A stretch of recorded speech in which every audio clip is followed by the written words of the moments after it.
Hey y'all, this is Jasmine Ashby Moreno. I am author of How I Single Mommed and blogger. Welcome and thank you for checking out this video. If you are here, you probably got here from my Instagram or the hashtags, and because of the topics that I'm getting ready to discuss, I feel that these are topics that a lot of us single mothers don't really fully address, or I don't find a lot on YouTube or on the websites or Google or however it is. So instead of not being able to find it, how about I just start my own and share it with you guys? And I'm sure that these are topics that we all can resonate, that we would love to hear insight from others about, and how we can all just move forward. So if you see me looking to my right, it's because I'm looking at my computer to make sure that I stay on task with the topics that I wanted to share with you all today, and also to just not go left because I can be long-winded. But again, if you are here, welcome, thank you, and I ask that you subscribe. I'm going to be doing more videos more often, as well as have some fun new things that I have, some projects that I'm working on slowly but surely. I don't want to rush into them, but these are things that I feel that a lot of us can have and resonate with, and I feel that it can bless a lot of us women. Follow me on Instagram. You can click on the link to all of the things that I have under me, my blog, my book, other websites, and so on and so forth. So thank you again. So great day. I'm here from New York City, and I currently reside in Texas. I absolutely love it here. The weather, how much space it is, the sunlight, just the lighting, just everything. Things are just a lot more calmer for me. And I wrote my book back in 2016, and I mainly wrote that book to share my story with other single mothers that have gone through what I'm going through, what they can do to move forward. So the reason why I do these videos, the reason why I blog, the reason why I write is because, and pardon for the noise guys, because I'm in the backyard and I'm kind of near one of the main streets where a lot of cars pass by, so hopefully you could hear all of this and catch everything that you needed to catch. So for those of you that are following me on Instagram, I'm sure you're here because of the topics that I said I wanted to discuss, and these are the topics as follows. It is child support, phantom co-parenting, I just made that up, when to choose your battles, peace of mind, and also expressing your dislikes with your children in a respectful and honest way according to their age, and a lot more, whatever else comes up. I'm not going to be here before you long, so I just wanted to touch on those subjects and let you know what to expect. And under this video, you'll find my handles to my other social media websites. If you're not on Instagram as much, you go elsewhere, where I also post a lot of my blogs, my work, pardon. Nevertheless, pardon, I was just getting ready to sneeze and pause it for a second. So here we are. The first topic that I'm going to talk about child support. And for me, I feel that is a subject that is very sensitive. And for me, I have taken it year by year. I'm not even going to sit here and lie to you and say that I'm taking it day by day, because I'm not. I'm taking it year by year. And I say that because at times it can be overwhelming for us single mothers. It can be a lot for us. And when we know that the other parent is well and able and more than capable of assisting and providing and doing for their kids, especially two of them, especially the two that they help create, and they're not doing it, and they're living their life, and they're also helping raise their girlfriend's kid, it can get under your skin. It can be very disappointing. And I don't say that in a jealous way. I say that in a very extremely disappointing way. I don't understand how a man can go to bed and not ask their kid if they need anything, not send a birthday card, not send a gift. Even if they didn't have it, they don't even say I don't have it. It's more of a, your mom will take care of it, so I don't have to take care of it. And I say that because this is actually true. There was one time I had a conversation with him many years ago. I could probably say 2-3 years ago. And I said, why is it that you don't assist? Why is it that you don't do your part? And he said, because I know that you'll take care of it. And when someone can say that and blatantly be honest, and in a very arrogant way, as if like, you got it, so why I gotta do it? It's very disappointing. It makes you think about all the choices that you've made, why you even chose this person to be the father of your children. It's just not a good thing. So for me, for child support, it got to the point where now We're going on almost a year where they haven't received any form of assistance or provision from him. I'm doing everything, and I will continue to do everything for as long as I can, as long as I am their mother, and provide for them. That's obviously a given, but it's very disappointing that this has to be a topic discussed. Excuse me. This is very disappointing, and the balance right now is completely high.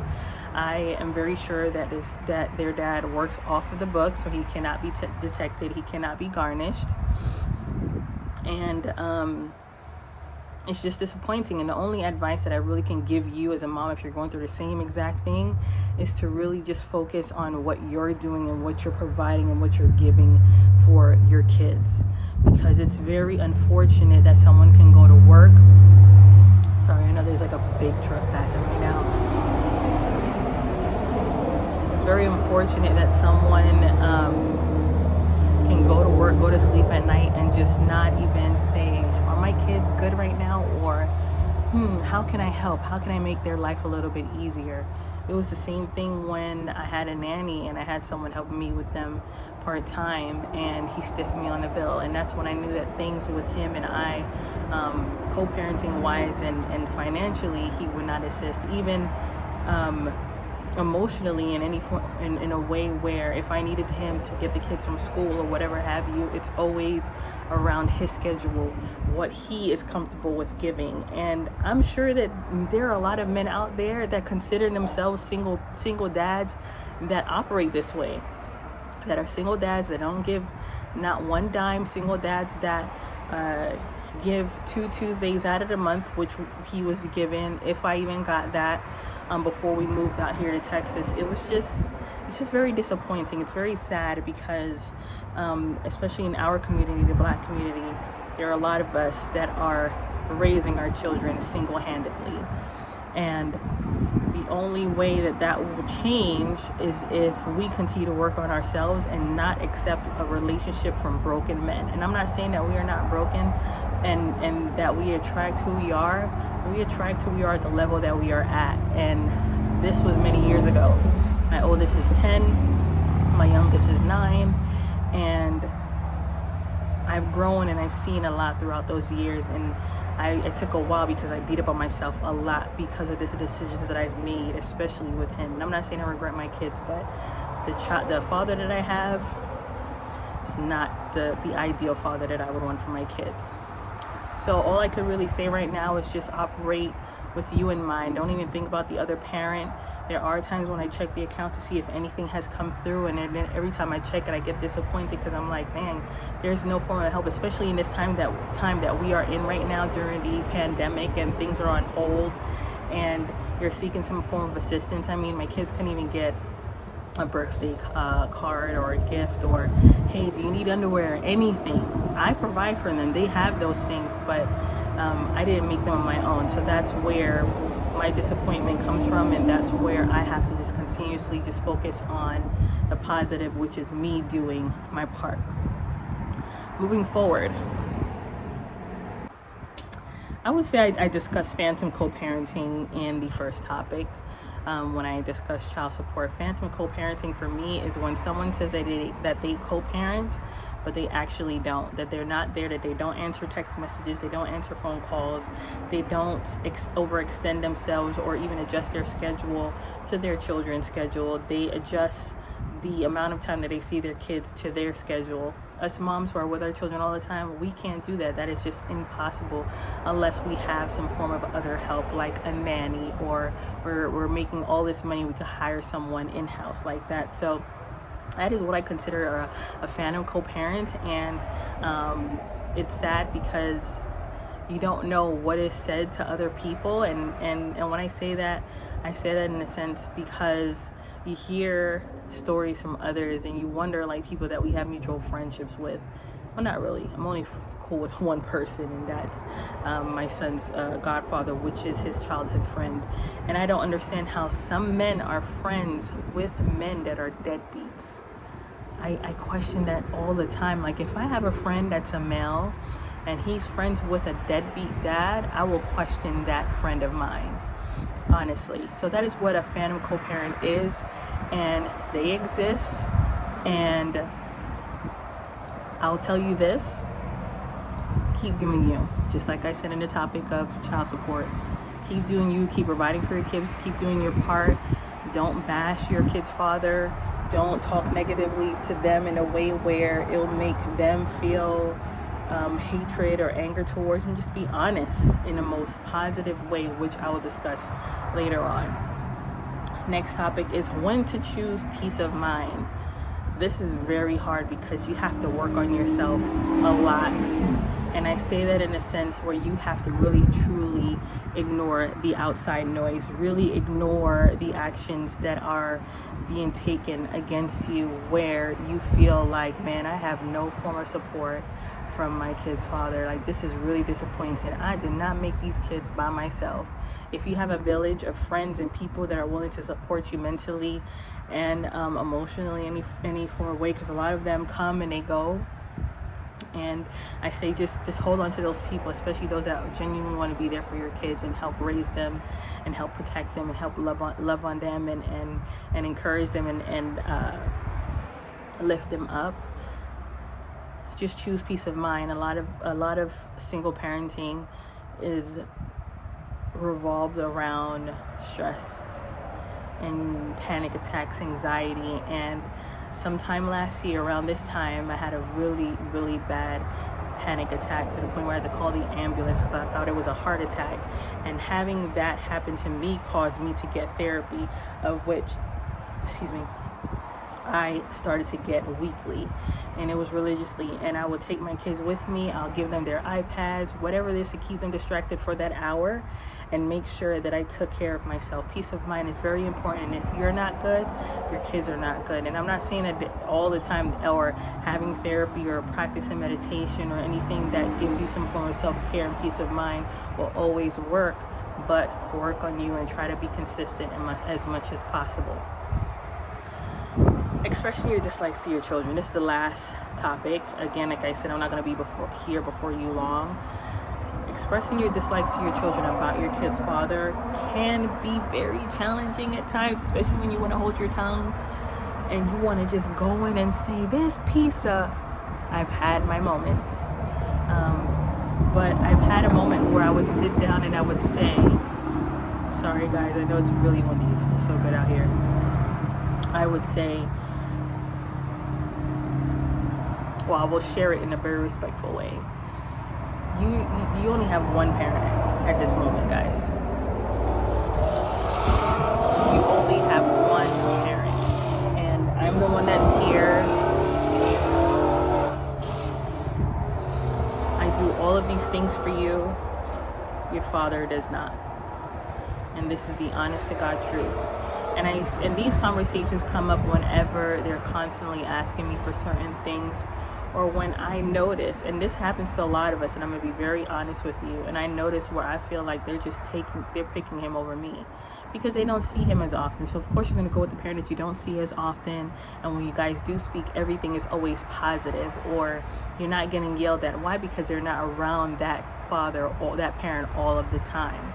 So I would say, be real, be honest, and express your emotions to them in a positive way.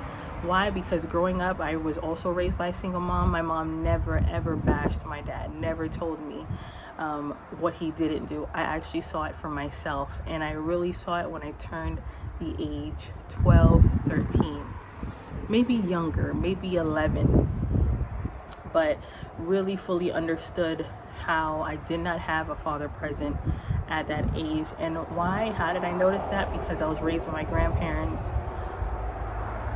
both sides, and I was with my mom. So your children will see it when they get older. And you also want to think about karma. Karma does exist, and as much as you want to be like, this piece of shit, or he's a jerk, or he does this, like your dad is a deadbeat, what good is that going to do? Honestly, it's just going to hurt your children. Let them see that for themselves when they get older, and where they're old enough to comprehend those types of emotions. And I'm sure that my kids may actually notice that now at the age of 10 and 9. So express in the most positive, honest way according to their age. I share all of this because a lot of us can get bitter A lot of us can react in a very petty way. I know that in the beginning, 7 years ago, I was very petty. I was very bitchy. I was not the person that I am today, and I'm being completely honest. And experiences and humbleness has really got me to a place where, you know what, I am taking accountability for the choices that I've made. I know for a fact that this person is still the same according to the actions that he expresses towards me, and it's very simple. All I ever wanted was to communicate.